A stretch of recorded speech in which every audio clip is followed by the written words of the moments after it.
अस्सलाम वालेकुम, मैं ज़िशान अली खान। आज आपको ना फ्रीज गोश्त खोलने का सबसे आसान तरीका 5-7 मिनटों में गोश्त बिल्कुल ऐसे ऐसे मेल्ट हो जाएगा, उसकी बर्फ सारी खत्म हो जाएगी। चलो,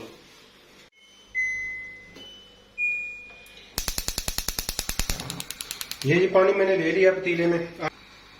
इतनी देर तक इसको गर्म करना है जब तक इसके अंदर बबल्स बनना शुरू हो जाएंगे। यहाँ पे अंदर उबाल नहीं आने देना, इसको बबल्स बनने तक हमने छोड़ना है।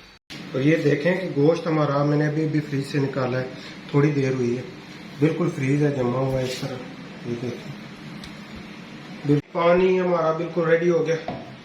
अब इसके अंदर हम डालने लगे हैं गोश्त फ्रीज किया हुआ, और साथ में इसके डालेंगे जी नमक पानी के अंदर। बस इसको छोड़ देंगे। अभी इसको 5 मिनट के लिए छोड़ देते हैं। 5 मिनट गुजर चुके और ये देखिए गोश्त हमारा सारा डिफ्रोस्ट हो चुका है। ये सबसे आसान तरीका है जी। तो इसकी जो भी रेसिपी बनने जा रही है वो अगली वीडियो में आएगी। ये देखो बिल्कुल हमारा गोश्त जो है वो डिफ्रोस्ट हो चुका है।